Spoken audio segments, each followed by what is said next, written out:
My name is Willard, and for most of my life, I've prided myself on being a steady, dependable man.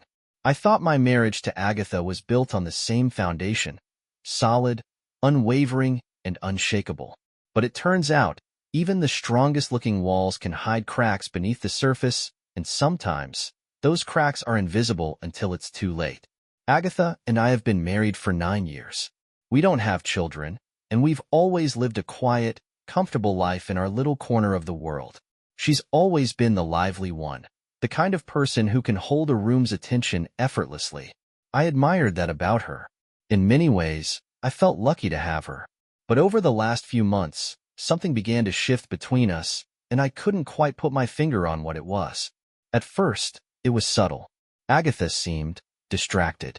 She started coming home later than usual, claiming she was caught up with work.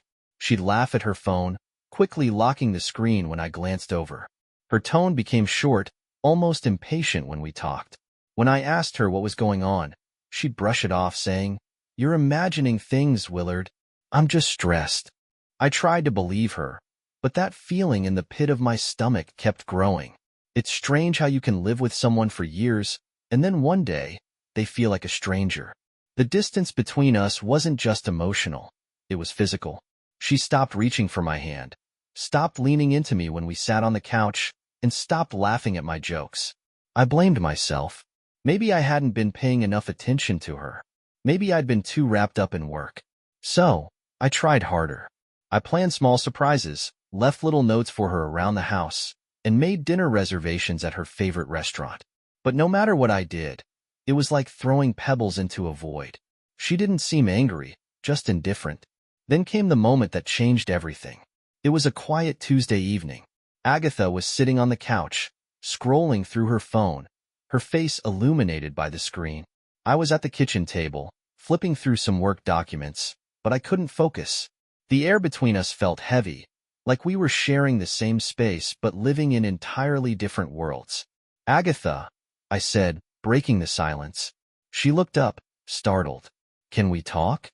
She sighed, putting her phone down. "What's wrong now, Willard?" she asked, her tone laced with annoyance. That stung. I feel like something's off between us," I admitted, my voice softer than I intended. "You've been distant lately. Is there something I should know?" Her expression shifted, a flicker of something, guilt, crossing her face before she quickly masked it. "I don't know what you're talking about," she said, standing up and grabbing her phone. "You're overthinking things again." Before I could respond, she left the room, leaving me alone with my thoughts. But it wasn't just thoughts. It was a sinking feeling, a quiet voice in my head whispering that things weren't as they seemed. The next morning, I woke up with an idea, a strange, impulsive idea. I wasn't sure where it came from, but it felt like the only way to get to the truth. Over breakfast, I set my plan into motion. "Agatha," I began, trying to keep my tone casual. "I was thinking, maybe you should go out this Friday." She raised an eyebrow, clearly confused. "What do you mean?" "You've been working so hard lately," I said, forcing a smile. "You deserve a night to relax, to do something for yourself. Maybe even go out on a date." Her fork froze midair, and she looked at me like I'd lost my mind. "A date?" she repeated, incredulously. "With who?" I shrugged. "Whoever you want. I trust you." For a moment, she just stared at me, trying to gauge if I was serious. Then she laughed, a short, almost nervous laugh. "You're joking." "No," I said firmly. "I'm not. If there's someone you've been wanting to spend time with, just go. I won't hold it against you." She narrowed her eyes, searching my face for any sign of a trick. When she found none, she leaned back in her chair, a smirk playing on her lips. "Fine," she said, "if that's what you want." I nodded, keeping my face neutral, even as my heart raced. "This Friday, then?" And just like that, the stage was set. She thought I was bluffing, but she didn't know the truth. I wasn't playing games. This was my way of finding out what she was hiding, because if she walked out that door on Friday night, I'd know exactly where I stood. But I didn't expect what would happen next. This wasn't just about a single date. It was about uncovering the truth, no matter how much it hurt. And as Friday drew closer, I couldn't shake the feeling that my life was about to change forever. Friday arrived faster than I expected. The days leading up to it felt like an eternity, every moment filled with doubt and dread. I spent most of the week second-guessing myself. Was I crazy for suggesting this? What if I was wrong about her? What if I just handed my wife an invitation to betray me? But deep down, I knew. The signs were there, subtle, yet undeniable. Agatha had become a stranger in our home. The laughter we once shared, the easy comfort of our conversations, the simple touches and gestures that reminded me we were a team. All of it had faded. I couldn't tell if it was gradual or if I'd been blind to it until now, but I couldn't ignore it any longer. I woke up that morning with a knot in my stomach. Agatha was already up, moving around the house with an energy I hadn't seen in weeks. She hummed to herself as she made coffee, glancing at her phone every few minutes. The lightness in her step, the faint smile on her face. It was like she was a teenager preparing for prom, not a married woman heading to work. Big plans tonight? I asked as casually as I could manage, sipping my coffee. She looked up, startled for a moment, before quickly composing herself. Just meeting up with some friends, she said, the lie slipping out so easily it made my chest tighten. Good, I replied, forcing a smile. You deserve a fun night. She studied me for a moment, her eyes narrowing slightly as if trying to figure out my angle. You're acting different, she said finally. Am I? I asked, feigning innocence. Yeah, you're not usually this understanding. Her words cut deeper than she realized, but I kept my face neutral. Maybe I'm just learning to let go a little, I said, turning my attention back to my coffee. She didn't respond, but I could feel her eyes on me as I stood up and left the room. The hours ticked by slowly. I couldn't concentrate on work or anything else for that matter. I kept replaying our conversation in my head, trying to make sense of how we'd gotten here. Agatha and I had been happy once, hadn't we? Or had I been fooling myself all along? By the time evening rolled around, I was a bundle of nerves. Agatha came home from work looking more polished than I'd seen her in months. She'd clearly stopped somewhere to get ready. A fresh blowout, flawless makeup, and a sleek black dress that hugged her figure perfectly. You look nice, I said, keeping my tone light. Thanks, she replied, grabbing her clutch from the counter. Don't wait up for me, okay? Have fun, I said, watching her walk out the door with a mix of dread and determination swirling in my chest. As soon as she left, I grabbed my keys. I'd thought long and hard about whether or not to follow her, and in the end, curiosity and suspicion won out. I needed to know the truth. I parked a few blocks away from the restaurant where I knew she'd be meeting someone. Earlier in the week, I'd seen a text pop up on her phone while she was in the shower. It wasn't hard to figure out who G was, a guy she'd been texting frequently over the past month. She didn't even bother to hide it anymore, probably assuming I was too clueless to notice. I sat in my car, gripping the steering wheel tightly as I watched her walk into the restaurant. A tall, broad-shouldered man greeted her at the entrance, his hand resting on the small of her back as they walked inside. My stomach churned, but I forced myself to stay calm. This wasn't the time to lose it. I waited for over an hour, my thoughts spiraling in 1,000 directions. What were they talking about? How long had this been going on? Was this just emotional, or had it crossed the line into something physical? When they finally left the restaurant, I saw her laugh at something he said, leaning into him as they walked down the street. My chest tightened, and I clenched my fists, fighting the urge to confront them right then and there. But I didn't. I couldn't. Not yet. I followed them at a distance, watching as they walked into a nearby bar. The way she looked at him, smiling, her eyes bright and full of life, was a look I hadn't seen directed at me in months. That's when it hit me. I wasn't just losing my wife. I'd already lost her. Agatha didn't come home until well past midnight. I pretended to be asleep when she slipped into bed, the scent of wine and perfume clinging to her. My heart ached, but I stayed silent. This wasn't over. Not by a long shot. I had my answers now, but the question was, what was I going to do about them? The morning after Agatha's night out was quiet, almost eerily so. She moved through the house as though nothing had happened, humming softly as she prepared her coffee. I sat at the kitchen table, pretending to read the news on my laptop, while the weight of what I'd witnessed the night before pressed heavily on my chest. She caught my gaze as she poured her coffee, offering me a small, almost casual smile. "Did you sleep well?" she asked, her tone light, as if we were still the couple we used to be. "Like a rock," I replied, my voice steady. That was a lie, of course. I'd barely slept at all. The image of her laughing with that man, leaning into him as if he were her world, was burned into my mind. I'd spent hours lying awake, staring at the ceiling, trying to piece together what I'd do next. Should I confront her? Would she even admit to it? Or would she gaslight me, twist the truth until I questioned my own reality? For now, I decided to stay silent.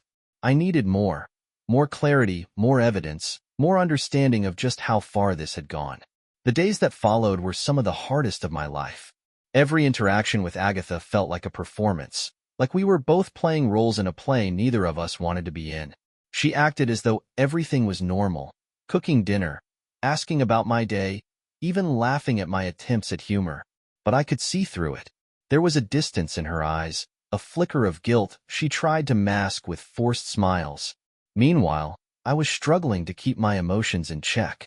The betrayal felt like a lead weight in my chest, but what hurt even more was the realization that she didn't seem to feel the same way. She didn't seem burdened by what she'd done. Or maybe she thought I was too blind to notice. At work, I was a mess. I'd sit at my desk, staring blankly at my computer screen, unable to focus on anything. My coworkers noticed, asking if I was feeling all right, but I brushed them off with excuses about being tired. Tired didn't even begin to cover it. By the time Friday rolled around again, I'd made a decision. I couldn't keep living in this limbo, pretending everything was fine while my marriage fell apart in front of me. If Agatha thought she could continue this double life, she was wrong. That evening, as we sat down for dinner, I decided to test her. I wanted to see if she'd learned anything from the last time, or if she still thought I was clueless. "You know," I began, cutting into my steak, "last week seemed to do you some good.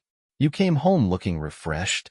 Her fork froze midair, and for a split second, her mask slipped. But she recovered quickly, offering me a tight smile. "It was nice to catch up with friends," she said, her voice steady. I nodded, pretending to accept her lie. "Well, if it helped, maybe you should do it again. Another night out. What do you think?" She looked at me, her eyes narrowing slightly as if trying to read my intentions. "You're okay with that?" "Of course," I said, keeping my tone light. "I trust you." The words tasted bitter on my tongue, but I forced myself to say them. That night, she was more cautious. She waited until I was in the shower before texting someone. I assume it was him, because her phone was locked when I came out. But I wasn't stupid. She thought she was being clever, but her patterns were becoming predictable. When Friday arrived, she once again dressed up, her movements deliberate and calculated. She kissed me on the cheek before leaving, saying she wouldn't be late. "Take your time," I replied, smiling faintly. "You deserve it." But this time, I didn't follow her. I didn't need to. I'd already hired someone to do it for me, a private investigator who had been tracking her movements since last week. If she thought she could keep this up without consequences, she was about to find out just how wrong she was. As I sat alone in the house that evening, the weight of everything hit me. The truth was, I didn't want this. I didn't want to be the kind of man who had to spy on his wife to find answers. I didn't want to live in a marriage built on lies and betrayal. But this wasn't about what I wanted anymore. This was about reality. When my phone buzzed with a message from the investigator, my stomach churned. I opened it, my heart pounding in my chest. "They're at the same restaurant as last week. She's with the same man. I'll keep you updated." My hands trembled as I set the phone down. I stared at the screen for a long time, the words blurring together. Part of me wanted to drive to the restaurant, to confront her then and there, to demand answers. But I stopped myself. This wasn't the right time. I needed to think, to plan, to figure out what came next. Because when I did confront her, it wouldn't be in anger or desperation. It would be with calm, unshakable certainty. And I would make sure she understood exactly what she'd done and what she was about to lose. Saturday morning came with the kind of eerie stillness that only deep emotional conflict can create. Agatha was already awake by the time I shuffled into the kitchen, her back to me as she made herself a cup of coffee. She wore her usual Saturday morning attire, a loose sweater and leggings, but I noticed her hair was still perfectly styled from the night before. She hadn't even tried to hide it.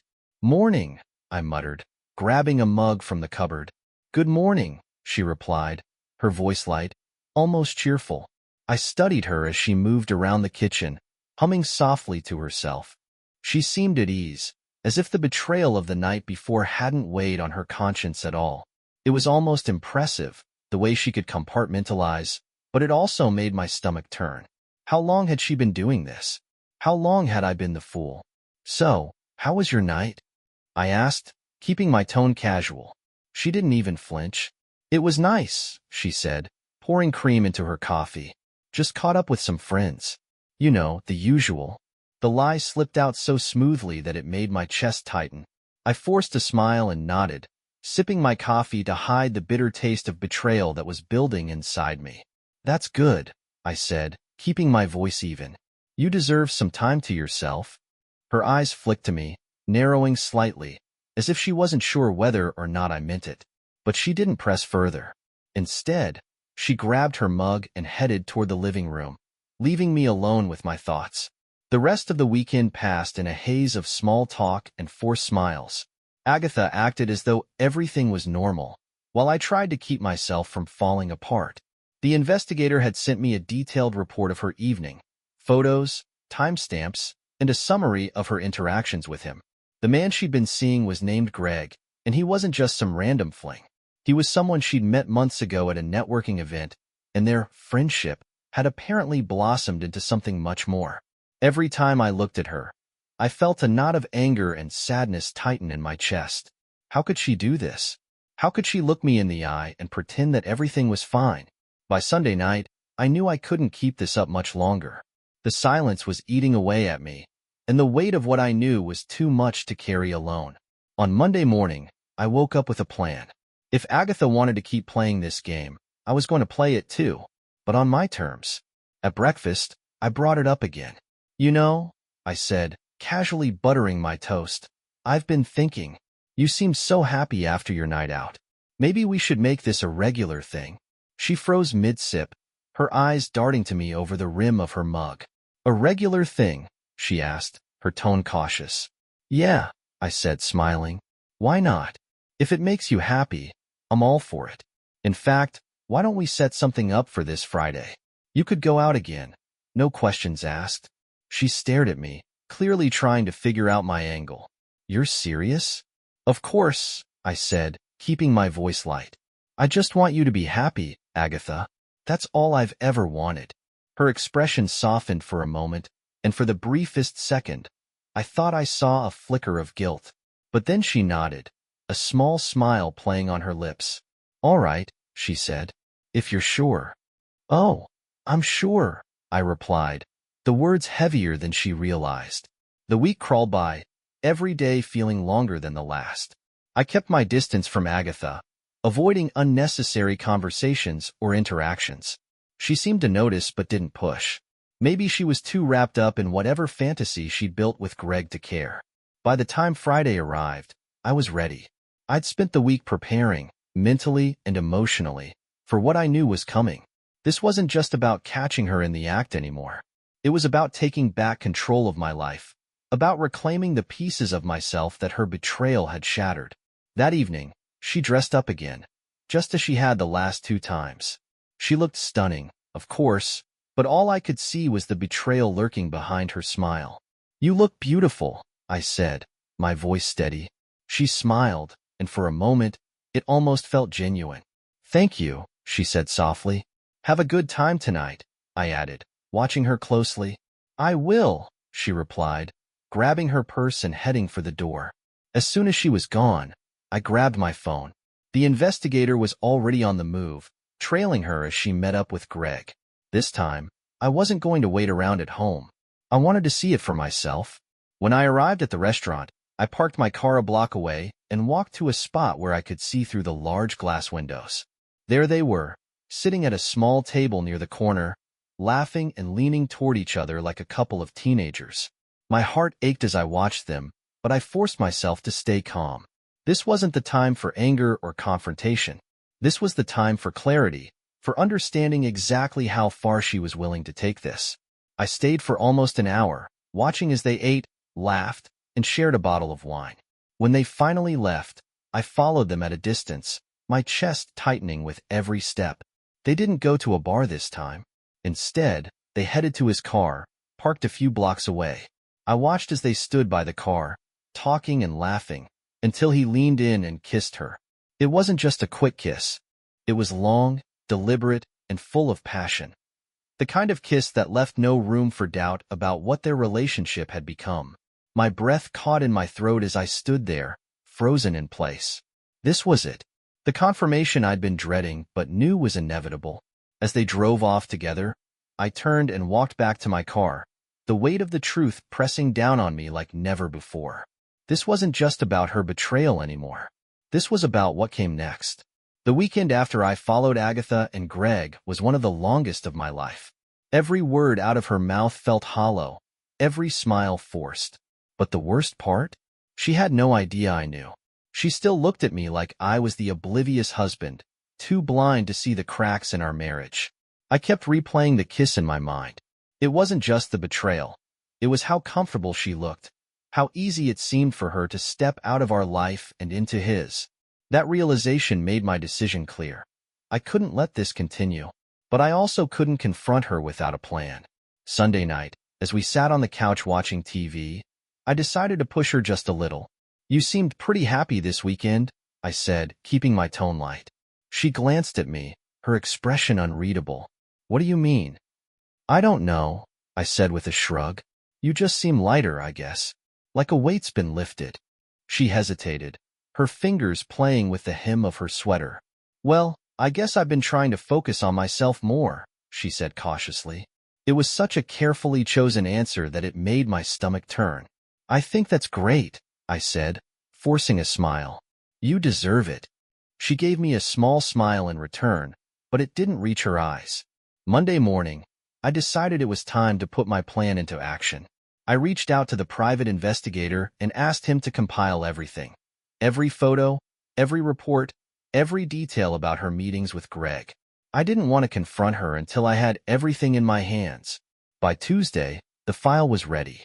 I stared at the neatly organized folder on my desk for what felt like hours, debating my next move.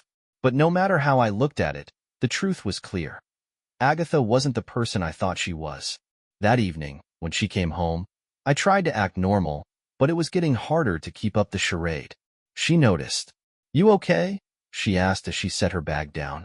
"Yeah," I said, a little too quickly. "Just tired."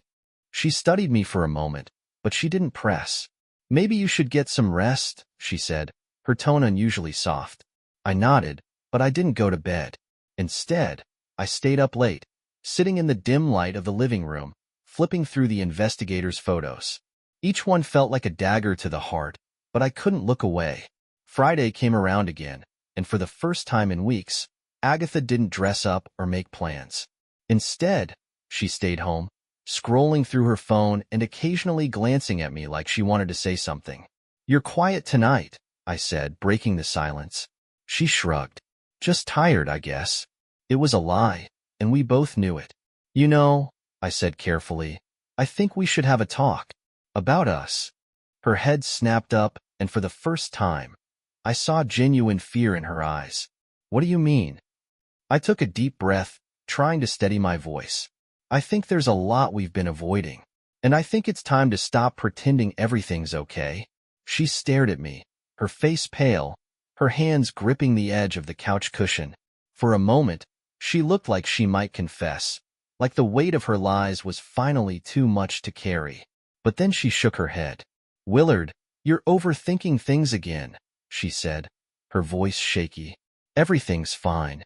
"No, Agatha," I said firmly, my heart pounding in my chest. "It's not." The room was silent, the air between us heavy with unspoken truths. She didn't respond, and I didn't push. Not yet. But I knew the moment of reckoning was coming. and when it did, there would be no going back. The days after that tense Friday night were suffocating. Agatha seemed on edge, her usual confidence replaced with a strange nervousness. She started avoiding eye contact, keeping herself busy with anything she could find, cleaning, working late, scrolling endlessly on her phone. It was obvious she felt the shift between us, even if she wasn't ready to address it. I wasn't ready either, but the clock was ticking. I had everything I needed: evidence, clarity, and the growing determination to stop letting her lies dictate my life. The confrontation was inevitable now. It was just a matter of timing. On Wednesday evening, I came home to find her in the kitchen, preparing dinner.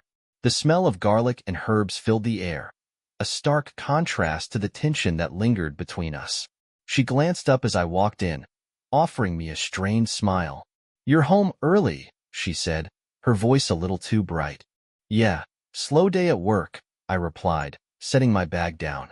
"What's all this?" "Just thought I'd make something special," she said, focusing on the pot in front of her. "Special, huh?" I said, leaning against the counter. "What's the occasion?" "No occasion," she replied quickly. "Just felt like it." I watched her for a moment, noting the way her hands trembled slightly as she stirred the sauce. She was trying so hard to act normal, to pretend everything was fine. It would have been almost admirable if it hadn't been so heartbreaking. "Agatha," I said softly, and she froze. "What?" she asked, not turning around. "We need to talk," she sighed, setting the spoon down and finally facing me. "About what, Willard?" "You know what," I said, my voice firmer now. She opened her mouth to respond, but no words came out. Instead, she crossed her arms and leaned against the counter, her expression guarded. "If you have something to say, just say it." I took a deep breath, steadying myself.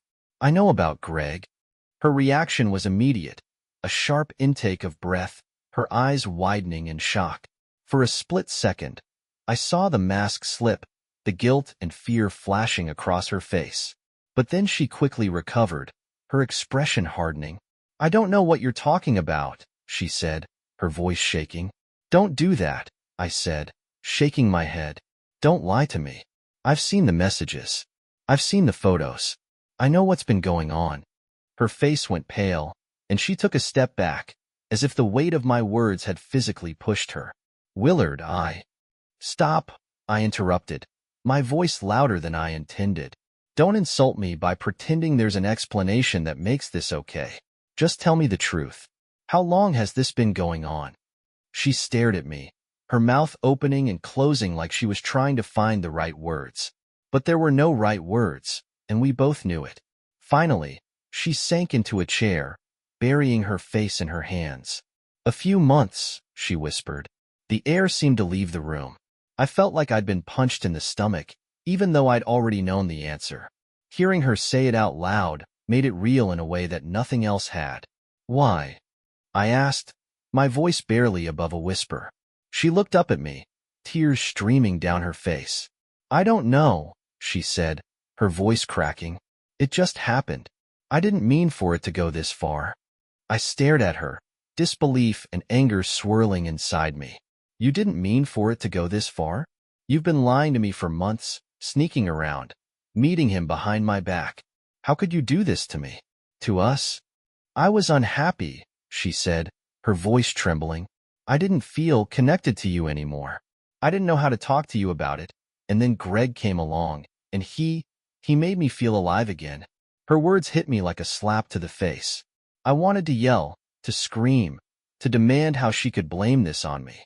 But instead, I just stood there, silent, letting the weight of her betrayal crush me. That night, I slept in the guest room. Agatha tried to talk to me, to apologize, but I couldn't face her. I needed space to process everything, to figure out what came next. As I lay in the unfamiliar bed, staring at the ceiling, I realized that no matter what she said or how much she apologized, things would never be the same. The trust we'd built over the years was gone, shattered into pieces that couldn't be put back together. This wasn't just a bump in the road. This was the end of the road. The following days were a blur. I moved through the house like a ghost, barely speaking, barely reacting. Agatha tried, in her own way, to fix what was broken. Lingering glances, soft apologies, reaching for my hand when she thought I wasn't paying attention. But I was paying attention, and all I saw was a woman who had made a choice. I hadn't confronted her again. Not yet. I needed to be sure of what I wanted before I opened that door, because once I did, there would be no closing it. By Friday, I had my answer.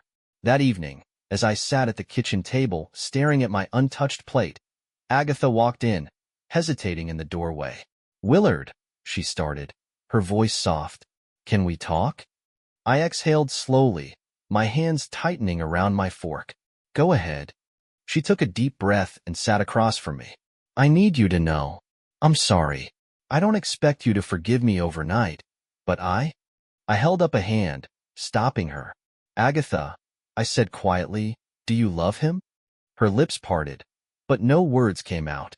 She didn't deny it. She didn't shake her head. She just sat there, frozen in place. That was my answer. I pushed my plate aside and leaned forward. "You know," I said, my voice eerily calm, "when I told you to go out that night, I wasn't testing you. I was giving you a choice." Her breath hitched. "What are you saying?" I let the silence stretch before answering. I meant every word. Realization dawned on her face. Her eyes widened in panic. "Willard." I stood up. "I packed some of your things," I said, nodding toward the suitcase in the corner. "You're leaving tonight." Tears welled in her eyes as she shook her head. "No, we can work through this. We can." "No," I said, cutting her off. "We can't." She stood too, reaching for me, but I stepped back. "Please, Willard," she whispered, her voice cracking. "I made a mistake." I looked at her for a long moment, memorizing her face, the regret in her eyes, the trembling of her hands. "So did I said finally. "I trusted you." The silence that followed was deafening. She didn't argue after that, maybe because she knew there was nothing left to say. Minutes later, she was gone. And for the first time in months, I could finally breathe. The night Agatha left, the house felt impossibly empty. I sat on the couch, staring at the space where she had stood just hours earlier, suitcase in hand, her face pale and tear-streaked. The echoes of her apologies still lingered in my mind, but they no longer held any power over me. For the first time in months, maybe even years, I felt something strange, relief. I had spent so much time trying to hold on to something that was already gone. I had convinced myself that if I just tried harder, loved more, ignored less, I could fix what was broken. But the truth was, I had been fighting for someone who had stopped fighting for me a long time ago. And now, I was free. The first few weeks weren't easy. The silence of the house was overwhelming at first, the weight of old memories pressing down on me. There were moments where doubt crept in, whispers of, what if, and could I have done more? But every time those thoughts surfaced, I reminded myself of one thing. Agatha had made a choice. And so had I. I reconnected with old friends, people I had unintentionally pushed away while trying to hold my marriage together. I threw myself into work, but not as a distraction. This time, I focused on building something for myself, not for someone who had already checked out. One evening, a close friend, Daniel, invited me out for dinner. It was the first time in months that I had genuinely laughed without forcing it. At one point, he clinked his glass against mine and said, "You know, Willard, I haven't seen you look this alive in years." And he was right. Months passed, and with each day, the weight lifted a little more. I no longer woke up with a pit in my stomach, wondering what lies I'd be fed that day. I no longer had to pretend, to smile through the pain, to convince myself that I was happy when I wasn't. One evening, I took a long walk through the park, breathing in the crisp autumn air. I watched as people passed by, some alone, some laughing with friends, some holding hands with the people they loved.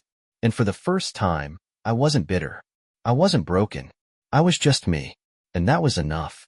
People say that heartbreak changes you, and they're right. But it doesn't have to destroy you. Sometimes, it's the very thing that sets you free. I lost Agatha, but in doing so, I found something far more important. I found myself. And that was the greatest victory of all.